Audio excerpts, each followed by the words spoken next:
First, of course, the leader of the Liberal Party, I thought did the right thing going on Channel 2 today and just being honest.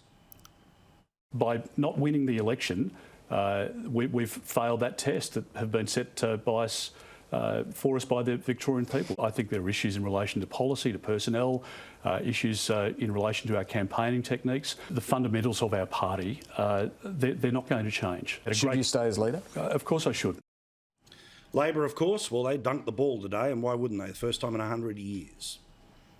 After 10 years of being part of the problem, Peter Dutton now fails to be a part of the solution. And last night, just as he is saying no to all the policies that are being put forward, Australians said no to him. The Liberal Party's addiction to negativity, to saying no, has received a resounding no from their own voters in Aston. But it's probably more a reflection of the federal government doing well and getting a mid-term report card from the people of Australia that they like the direction of the Albanese government and they want to see more of it. The Liberal Party are a nasty, bigoted outfit and people have worked them out.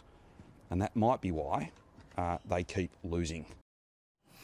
Bronwyn, you sat there as I had my piece. What do you think of what I had to say about all of those different elements? The reality is it's a long way back. Chinese voters clearly matter in multiple seats. I suggest all the former leaders be given some capacity to sit around and actually unite around the idea of what the hell is this about? Look, having been a party president, having won elections, the first thing I would do if I was back in charge would be scrap the constitution that exists. It's like this. Mm-hmm. I had one like this. Mm-hmm. The amount of leeway for factional fighting and appointing people who are mates to try and maintain a voting bloc in the elected parliament has got to stop. We've got to have the grassroots. The one thing that Menzies did say that remains constant is this. By the way, just before people are going to get annoyed at me about having you go, it is the reality of contextually the society he was in. But this is something that remains true. Yeah, please. He said the difference that had to exist between the Liberal Party and the UAP it replaced was it had a branch structure where the people in the branches were people who represented the community of the electorate. And they brought in those opinions so that they knew what was happening. Fair point. They were people from Rotary, they were people from Zonta, they were people from whatever the organisations were, and they came in and they were a voice that represented who should be chosen as the candidate. And if you do that, you start to get someone that resonates with them. Now, all right, look at my old seat of Mackellar. Who got up? A local GP. Just think of all the families she knew and the families of the families 100%, and the families. 100%. When I look at what happened in Aston, it was a perfect storm.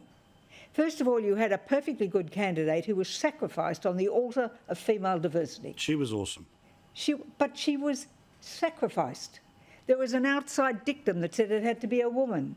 There was someone who didn't live in the electorate. Who was she up against? Mary Doyle. Good old suburban mum who'd run already, was ensconced in the community. You had the 15% Chinese component, and incidentally, you had Chairman Dan on a covert mission to his Communist Party mates. Wonder what happened as a result of that. We don't know. We'll never know.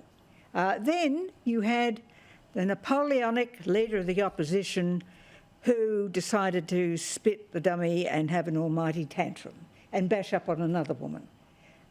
Perfect storm? Would you vote for that lot? Of course not. Well, that's the problem. So the reform needs to be to go back to the principles of pre-selectors representing the community and stop trying to impose the person you think is great.